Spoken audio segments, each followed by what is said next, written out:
Monday, August 9th, 1943. Dear Kitty, to continue the secret annex daily timetable, I shall now describe the evening meal. Mr. Van Daan begins. He is first to be served. Takes a lot of everything it is what he likes. Usually talks at the same time, always gives his opinion as the only one worth listening to. And once he has spoken, it is irrevocable. Because if anyone dares to question it, then he flares up at once. Oh, he can't split like a cat. I'd rather not argue. I can tell you, if you've once tried, you don't try again.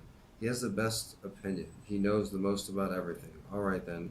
He has got brains, but self-satisfaction has reached a high grade with this gentleman.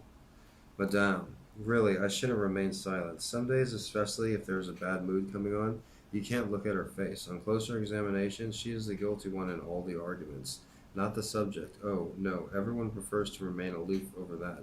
But one could perhaps call her the kindler, stirring up trouble. That's fun. Mrs. Frank against Anne, Margot against Daddy doesn't quite go so easily. But now at table, Mrs. Van Daan doesn't go short, although she thinks so at times. The tiniest potatoes, the sweetest mouthful, the best of everything, picking over is her system. The others will get their turn, as long as I have the best. Then talking, whether anyone is interested, whether they are listening or not, that doesn't seem to matter. I suppose she thinks everyone is interested in what Mrs. Van Daan says. Coquettish smiles, behaving as if one knew everything, giving everyone a bit of advice and encouragement. That's sure to make a good impression. But if you look longer, then the good soon wears off. One day she is industrious, two, gay, three, a coquette, and occasionally pretty. This is Petrolia Van Daan. The third table companion, one doesn't hear much from him. Young Mr. Van Daan is very quiet and doesn't draw much attention to himself. As for appetite, a Dane vessel which is never full, and after the heartiest meal declares quite calmly that he could have eaten double. Number 4, Margot. Eats like a little mouse and doesn't talk at all.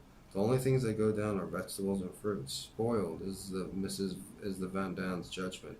Not enough fresh air and games, our opinion. Beside her, Mummy. Good appetite, very talkative. No one has the impression as Mrs. Van Daan that is the housewife.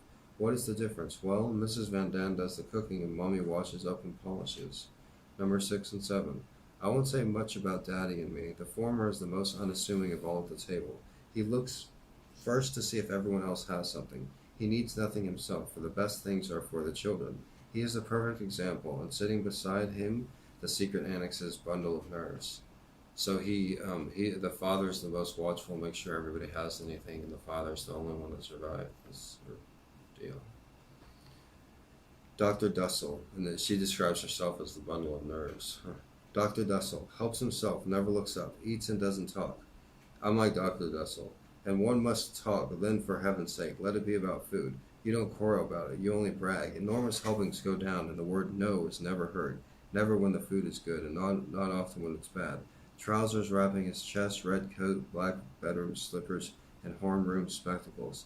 That is how one sees him at the little table, always working, alternated only by the afternoon nap, food, and his favorite spot, the lavatory. 3, 4, 5 times a day, someone stands impatiently in front of the door and wriggles, hoping that one foot to the other, hardly able to contain himself. Does it disturb him? Not a bit. From 7:15 till half past, from 12:30 to 1 o'clock. From 2 quarter past, from 4 till quarter past, from 6 till quarter past, and from 11:30 until 12.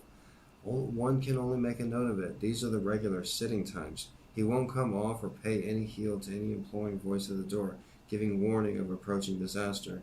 Number 9 isn't a member of the secret annex family, but rather a companion in the house at the table. Ellie has a healthy appetite, leaves nothing on her plate, and is not picky and choosy. She is easy to please, and that is just what gives us pleasure. Cheerful and good-tempered, willing and good-natured, these are her characteristics. Yours, Anne. That was from the Diary of Anne Frank. My name is Gregor Brand. I'm a writer. If you haven't already, click the subscribe button, and I appreciate you watching. Thank you.